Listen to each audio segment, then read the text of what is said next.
in a swamp along the highway. Tall trees stand bare, stripped of bark, while overhead the herons build their nests. The trees grey light, the nests brown dark. The birds all wheel away in summer.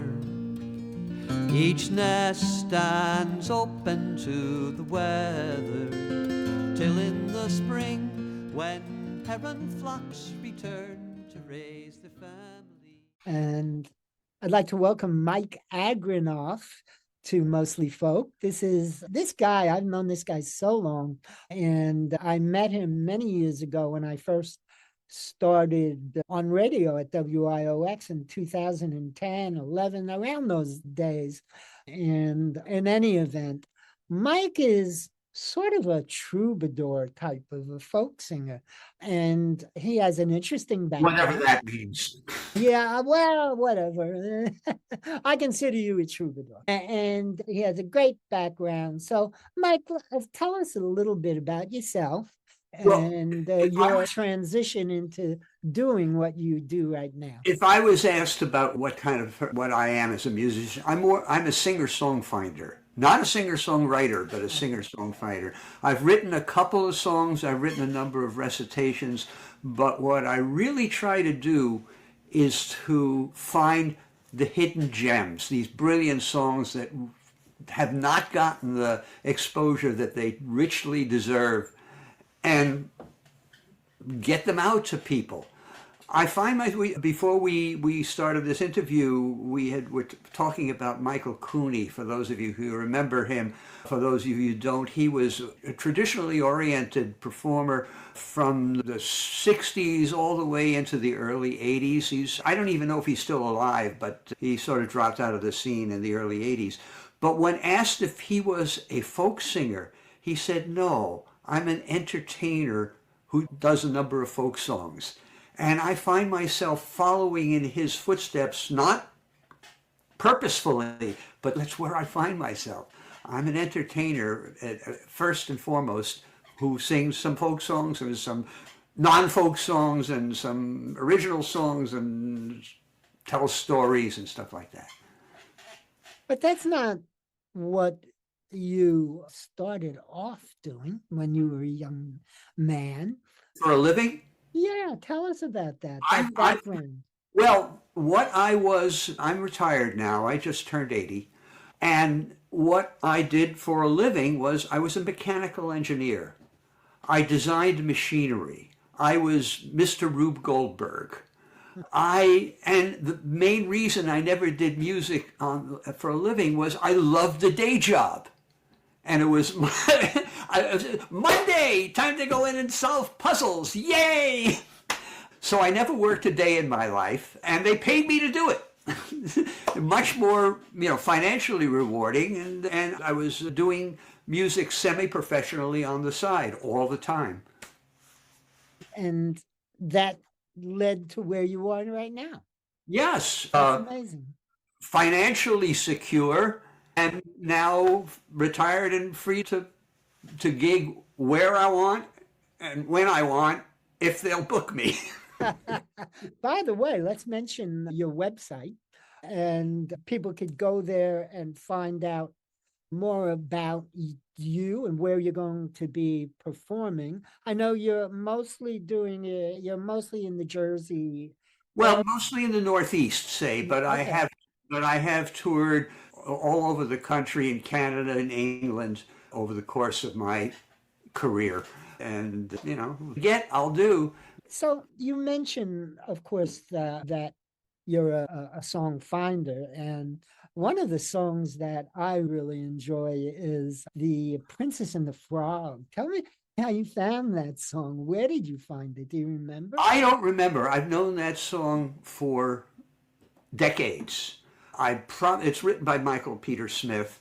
I probably had heard him do it. I think I heard Michael Cooney do it. I've heard a number of other people do it, but it's the wordplay and the general concept of the thing. I've just loved it. So I came up with my own version of it. I'll sing you a little Irish song, preceded by a little Irish joke. And many of you have heard this joke from me. It's my favorite joke, so please bear with me. So Sean is into his third Guinness, and the door of the pub flies open. This little green fellow, about yo big, bursts in, does a little step dance, does 2 handsprings up onto the bar, does 3 cartwheels along the bar, lands right in front of Sean, sticks his head in Sean's beer, goes and runs away. And Sean is understandably displeased with this turn of events, so he levers himself off the bar stool, chases the little fellow down a corner, grabs him by the scruff of the neck, says, "Look, and you can't be doing this. You can't be just bursting in here, sticking your head in somebody's beer and going, oh, yes, I can, yes, I can, yes, I can, because I'm a leprechaun and we can do whatever it is we like." Leprechaun, is it? No. Well, that's as maybe. But never if you do that again, I'm going to take you by a little green belt, pull down your little green trousers, grab you by a little green weenie, swing you around me head 3 times and pitch you right out that door over there I am. Oh, no, you can't, no, you can't, no, you can't. Because leprechauns don't have weenies. Huh? Leprechauns don't have weenies? How on earth then do you pee? Oh, simple. We go...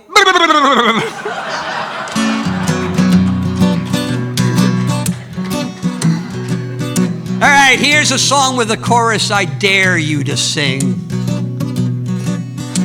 One day a beautiful princess was walking through the bog, when whom should she meet on a slab of peat but Fred the King Frog. Well, the top of the morning to you, miss, hello, hello, cries he. I'd be glad, you know, if you'd stop a mo and listen close to me, because I've been bewitched and I'm needing a royal miss, such as your lovely self, to give this ugly mug a kiss. Such a metamorphosis will then ensue, I'll tell you true, and I'll turn back to a handsome prince and straightway marry you. To me rightful, rightful Johnny go dare 'em, higgledy-piggledy, down and around to me high-low, harum and scarum, riding a white horse to Cranberry Town. To me toady, toady, Truman Capote, driving to Sligo with Molly O'Shafer, to dance by the sea with a right cup of tea on a bleary Sunday morning. Everybody! Yeah, says the princess. Yeah, right. And that's all fine. But if it's a kiss you're after, I fear you'll have to stand in line. There's frogs outside me father's castle, frogs all in the royal hall. Frogs is climbing up the chimney, frogs is bouncing off the wall. Frogs is floating in the moat, up the stairs and on the shelf. If I kissed every one of his Jesus, I'd have no time left to myself. So laddie, let's make it swift, for lately grows the hour, and I'm due home for me evening shift, a pining away all in the tower. To me rightful, rightful Johnny go dare 'em, higgledy-piggledy, down and around to me high-low, harum and scarum, riding a white horse to Cranberry Town. To me toady, toady, Truman Capote, Faith and Begorra, it's Maureen O'Hara, driving to Sligo with Molly O'Shafer, to dance by the sea with a right cup of tea on a bleary Sunday morning. Well, she's just about to kiss him when Mrs. Frog comes hopping by saying, "Fred, you're late for dinner." "Coming, dear," was his reply. "You mean he's not bewitched?" the princess says. "Just odd," says Mrs. Frog. And into kissing princesses he meets upon the bog. And though I love me Fred, I fear he chafes at family ties. I'd invite you in for dinner, me dear, but we only have 2 flies. Thank God you didn't kiss him. Today's your lucky day. When I kissed Fred, I was a princess too. That's how I got this way. To me rightful, rightful Johnny go dare 'em, higgledy-piggledy, down and around to me high-low, harum and scarum, riding a white horse to Cranberry Town. To me toady, toady, Truman Capote, Faith and Begorra, it's Maureen O'Hara, hark to the herald, it's Barry Fitzgerald, all driving to Sligo with Molly O'Shafer, to dance by the sea with a right cup of tea on a bleary Sunday morning. To me toady, toady, Truman Capote, Faith and Begorra, it's Maureen O'Hara, hark to the herald, it's Barry Fitzgerald, all in a Volkswagen with Victor McLaughlin, driving to Sligo with Molly O'Shafer, to dance by the sea with a right cup of tea on a bleary Sunday morning. For the dance by the sea on an LSD Timothy Leary Sunday morn.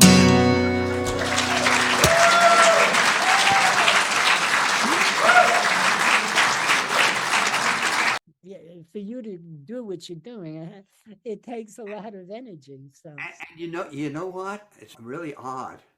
I find that the older I get, the better my singing gets. really?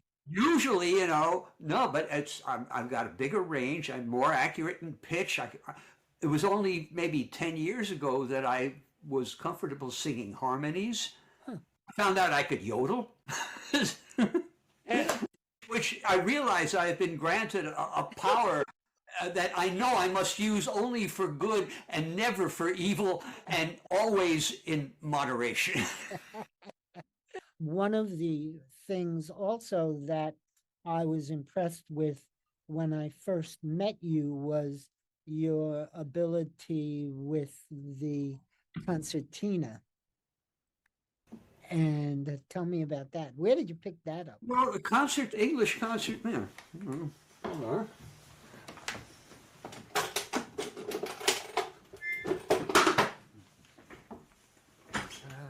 English concertina. Wow. An instrument I never had any desire to own, play, learn, until one day I was presented with a bargain I couldn't turn down. A friend of mine found this at a flea market for $35, talked him down to 30 because the case was in bad shape. And I bought it from him for 150, and we both got the best deals we ever had in our life. This is a 1940s era Wheatstone, which is a top brand, no longer being made, concertina. It's the stupidest instrument in Christendom in terms of the button layout. My favorite puzzle is to give it to a musician and say, if you can find a scale in 5 minutes, I'll give you the instrument. No one's done it yet. The notes alternate from one hand to the other going up the scale. And no one would ever think of it. No one would ever think of setting it up that way. What was this guy, dyslexic, on drugs? It took me a good 15 years of just beating one tune after another into my muscle memory before I got enough feel for the instrument in order to be able to like play along with somebody. So all concertinas don't have that keyboard.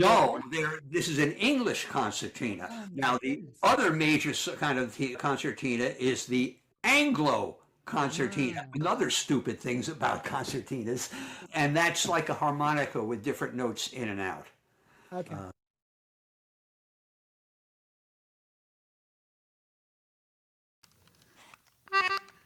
All right, Maestro, count it off.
Give it to the cello. Dig the cello.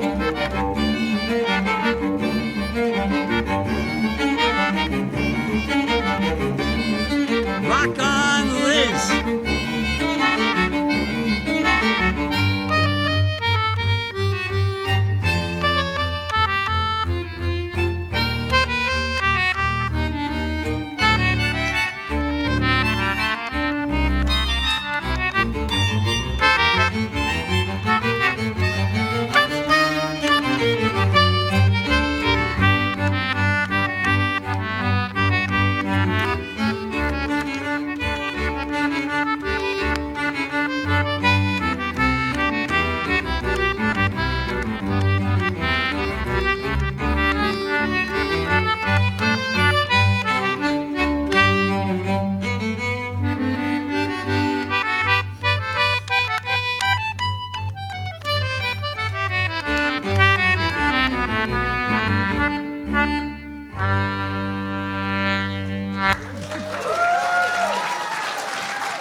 Mary Ellen Carter is another song that, who wrote that one? Stan Rogers. Oh, okay. Stan Rogers is my all-time favorite folk performer ever. Really? My favorite currently performing artist is Susan Werner. Oh, yeah, Susan Werner's good. She's great. Yeah, but Stan Rogers, for those of you who don't know him, look him up on YouTube. He's just an incredibly powerful singer. His brother Garnet Rogers, who used to play with him in his band, is still performing, and it's just an incredibly powerful man. Right.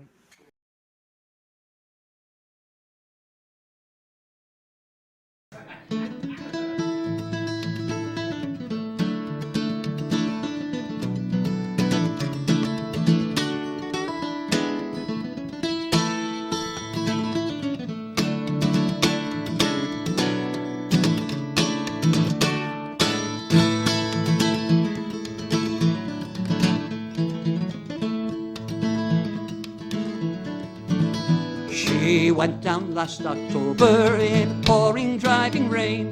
The skipper he'd been drinking and the maid he felt no pain.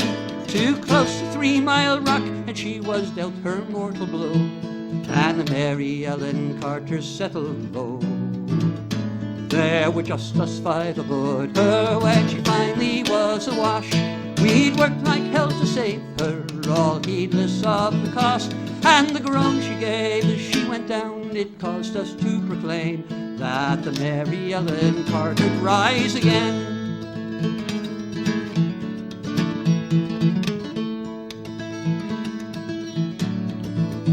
Well, the owners wrote her off, not a nickel would they spend. She gave 20 years of service, boys, and then met her sorry end. But insurance paid the loss to us, so let her rest below. And they laughed at us, said we'd have to go. But we talked of her all winter, some days around the clock. She's worth $250,000 floating at the dock. And with every jar that hit the bar, we swore we would remain. Make the Mary Ellen Carter rise again. Rise again. Rise again. Let her name not be lost to the knowledge of men. All those who loved her best and were with her till the end would make the Mary Ellen Carter rise again.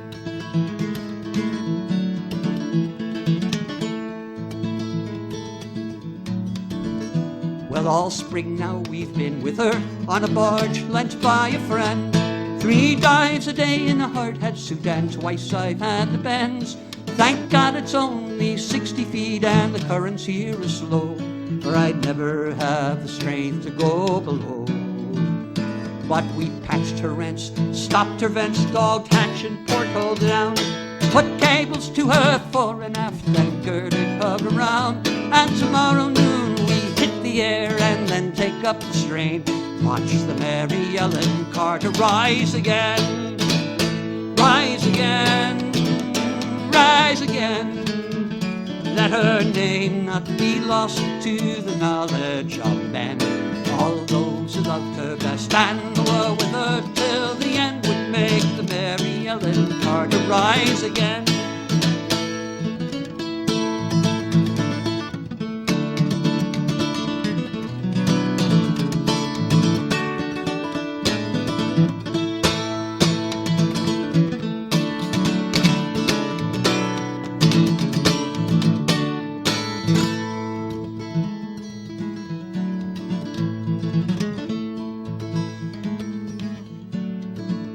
For we couldn't leave her there, you see, to crumble into scale.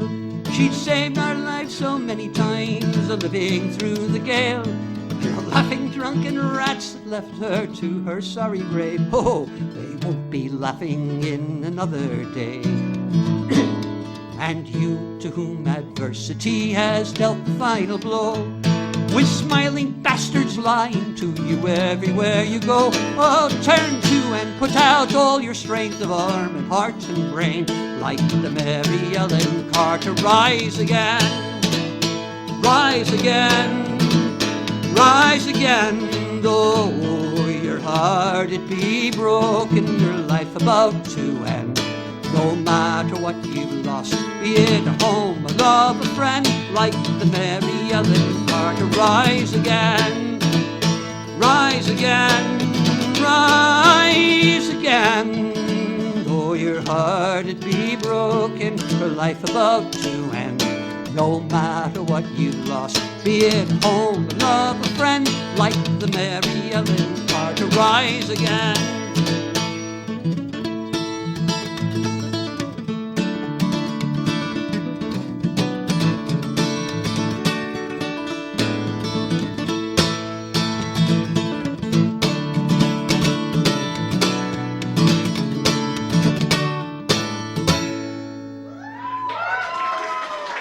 Thank you so much. So, Mike, now folks go to your website. Will they find where you'll be performing?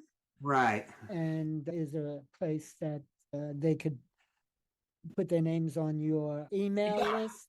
Yeah, well, there's also, if there's a bunch of tabs up at the top of the screen, gigs. You'll find my concert schedule. If you'd like to find out when I'm performing, there's also a mailing list tab.